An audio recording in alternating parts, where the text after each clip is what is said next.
Budget ঘিরে সংস্কারের প্রত্যাশায় ইতিবাচক দেশের পুঁজিবাজার। গেল এক মাসে ঢাকা স্টক এক্সচেঞ্জের প্রধান সূচক বেড়েছে 200 পয়েন্টের উপরে। দৈনিক লেনদেনও ফিরেছে 1,500 কোটি টাকার ঘরে। তবে বাজার সংশ্লিষ্টরা বলছেন, শুধু সূচকের উত্থান নয়, প্রয়োজন ভালো মূল ভিত্তির কোম্পানি। এছাড়া কার্যকর নিয়ন্ত্রণ এবং কাঠামোগত সংস্কারও জোর দিচ্ছেন তারা। মিসবাহ হাসানের রিপোর্ট। মে জুনের মন্দা কাটিয়ে নতুন অর্থ বছরের শুরুতেই চাঙ্গা হয়ে উঠেছে অর্থনীতির গুরুত্বপূর্ণ ক্ষেত্র পুঁজিবাজার। টানা 6 কার্যদিবস ঊর্ধ্বমুখী থাকার পর 1 জুলাই ডিএসইর প্রধান সূচক ডিএসএক্স দাঁড়ায় 5,763 পয়েন্টে, যা প্রায় 21 মাসের মধ্যে সর্বোচ্চ।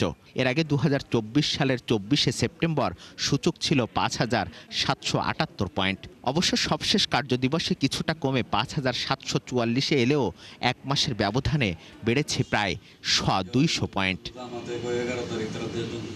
সূচকের পাশাপাশি গতি ফিরেছে লেনদেনেও। যেমন 1 জুলাই লেনদেন ছাড়িয়েছে 1,570 কোটি টাকা, সেটিও পৌনে 2 বছরের মধ্যে সবচেয়ে বেশি। আর সবশেষ কার্যদিবসে হাতবদল হয় প্রায় 1,439 কোটি টাকার share. BRAC EPL stock broker যে তথ্য বলছে, 2026 সালের প্রথমার্ধে রিটার্নের দিক থেকে এশিয়ার বাজারগুলোর মধ্যে বাংলাদেশের অবস্থান দ্বিতীয়।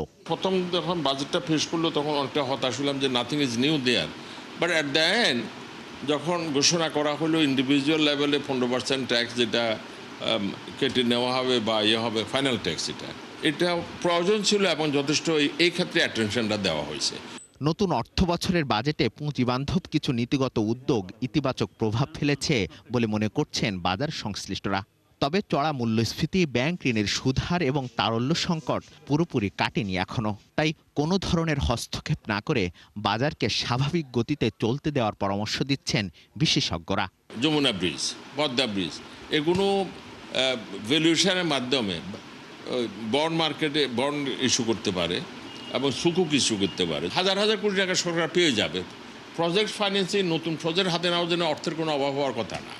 সুতরাং আমি সব কিছু মিলিয়ে দেখতেছি যে শেয়ার বাজার ব্রড বেসড হবে, পার্টিসিপেটর হবে, বিদেশিরাও ইন্টারেস্ট শো করবে।